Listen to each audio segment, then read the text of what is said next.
My friend just bought a 3 BHK luxury apartment in Bangalore with the money that he earned from his tech job in San Francisco.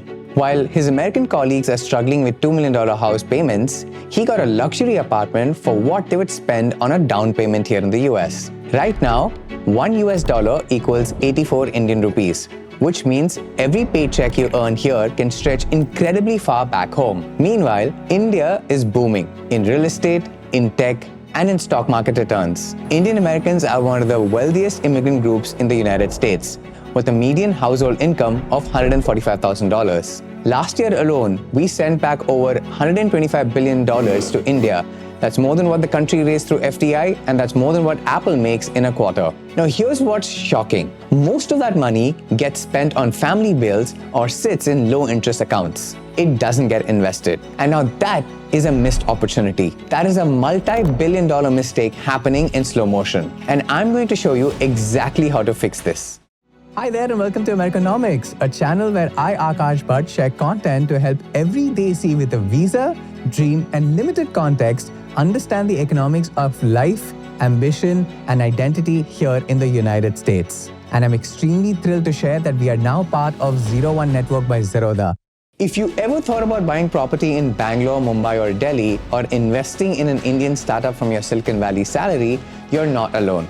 But why aren't most of us using our foreign income to build wealth back home? For many of us, it's about family, legacy, and the desire to build something meaningful back home in India. You've worked incredibly hard for your money abroad. Now it's time to make it work for you in India. The rupee may be weakening, but that's actually creating massive opportunities. India's markets in real estate, tech, and stocks are growing incredibly fast, so your dollar is put to better use. Many NRIs, especially those on H-1B visas, feel very uncertain about their future in the US. So they feel like they have to wait for a green card before investing.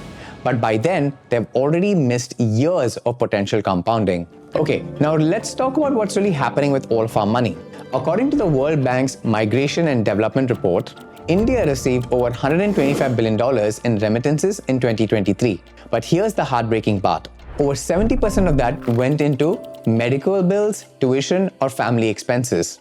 Only 15 to 20% actually got invested, and most of that sits in low-yield savings accounts. Most NRIs don't plan for tax efficiencies, losing thousands in avoidable taxes every year. In simple terms, if you're sending money back home and not investing it strategically, you're funding today at the cost of missing tomorrow's wealth.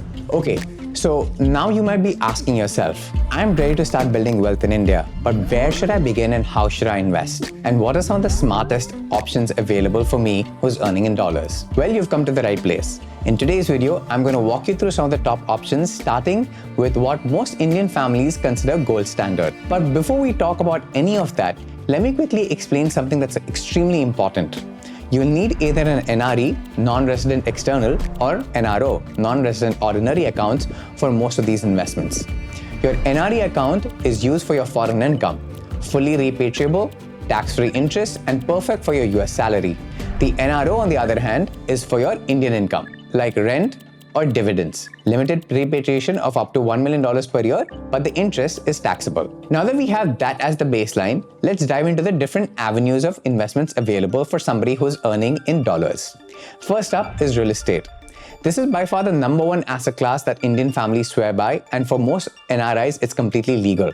You can buy residential or commercial properties using your NRE and NRO accounts, and major developers like Godrej, Prestige, or even Shobha offer NRI-specific services including virtual site visits. However, there are some realities that you should know. Rental yields in India hover around 2 to 3%, and you're basically betting on appreciation and not cash flow. And here's something that might really shock you.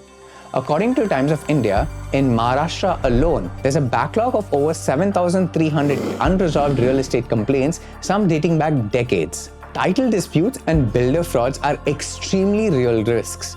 So always use a reputed lawyer before you sign anything on the dotted lines. Next up is the Indian stock market. This is something that's been booming and outperforming for the last few years. Over the past decade, in fact, the Indian stocks have averaged over 12.39 annual returns compared to 11.07 for the S&P 500. So how do you tap into this growth? It's not just as simple as opening up a Robinhood account, but it's definitely doable. You'll need a portfolio investment scheme account linked to your NRE or NRO accounts, then connect it with brokers like Zerodha, ICICI Direct, or IND Money. And once you set that up, you can buy stocks on the NSE or the BSE just like any domestic investor. Make sure you use your NRE accounts for full repatriability if you want to bring those profits back to the US. Remember, you're dealing with currency risks, so time horizon matters a lot. Third are the Indian mutual funds. If picking individual stocks isn't your thing, I get it. It's very difficult to sit here and track everything that's happening back home. Then mutual funds turn out to be a solid alternate route for you. You can invest through platforms like Kuvera, IND Money, or Zerodha Coin using SIPs or systematic investment plans. These let you invest small amounts of capital on a monthly basis. Many top Indian funds have actually beaten US indices over the past decade, especially in small cap and thematic categories. There is also another option here, which is the government bonds and fixed deposits, which offer around 8% returns.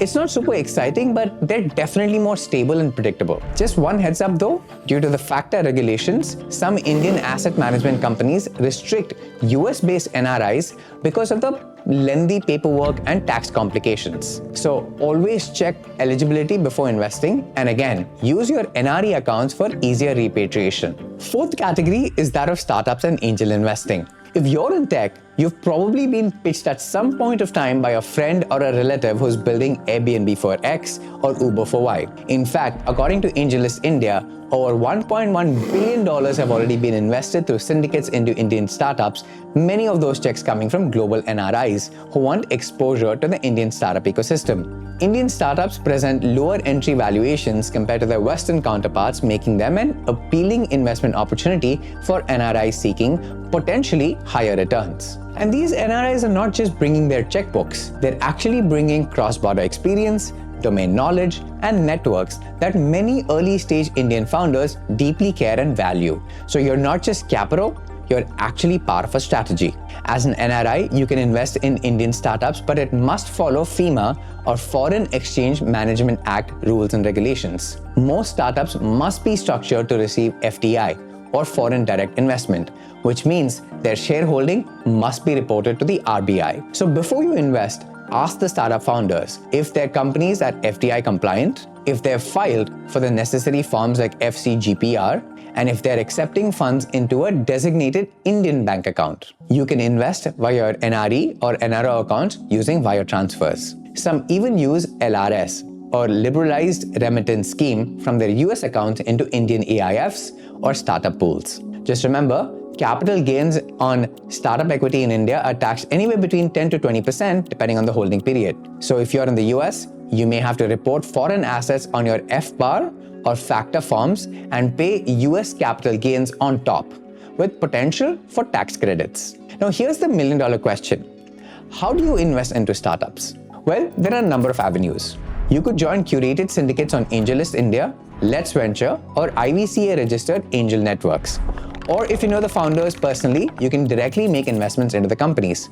Just make sure that you're investing in a Department for Promotion of Industry and Internal Trade or DPIIT registered startups with FDI clearance. Now that we've talked about all the investment opportunities and avenues, let's now get to the unsexy part: taxes and compliance.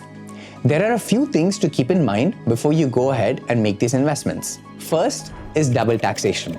The US and India have a tax treaty, but you still have to declare global income. You may get a foreign tax credit, but reporting it is a non-negotiable. Second is FEMA compliance. Any investment you make must follow FEMA guidelines, especially with respect to property and startup investing. Third is the account type. I keep bringing this up over and over again, but using the right account type, NRE for repatriable income and NRO for local income, is very important. Mixing them up can cost you dearly. Remember, repatriation limits are also very important to keep in mind. India allows up to $1 million per financial year to be repatriated from NRO accounts, but only after paying taxes. So the TLDR here is that you need to use a right CA who understands both the US and India systems. This will help you save a lot of time, money, and most importantly, compliance-related work. Okay, I get it. By now, you may be thinking that, hey, investing in India may be a lot of work. It already feels like a chore. You need to keep in mind a laundry list of things. But here's the thing. We left India chasing opportunity. And right now, India is full of opportunity. And we're the ones with all the leverage. Whether it's a plot of land, a portfolio of mutual funds, or backing the next Indian unicorn, you don't need to go all in. But you do need to start thinking strategically. It's not just about sending money back home, but also growing it in a manner that allows you to accumulate wealth. Because as an NRI, you live between two worlds. The dollar is your paycheck, but the rupee may actually turn out to be your legacy. Thanks for tuning in. This is Americonomics, the channel where we break down the economics of ambition, identity, and opportunity for Indians navigating life in the US. If you like this, check out the other videos that we have around startup equity, trust funds, breaking into venture capital, and more. And while you're at it, also subscribe to our channel and leave a comment if you have any insights or questions to ask us. I will try and answer as many of them as possible in the next coming days. And most importantly, I'll see you in the next video.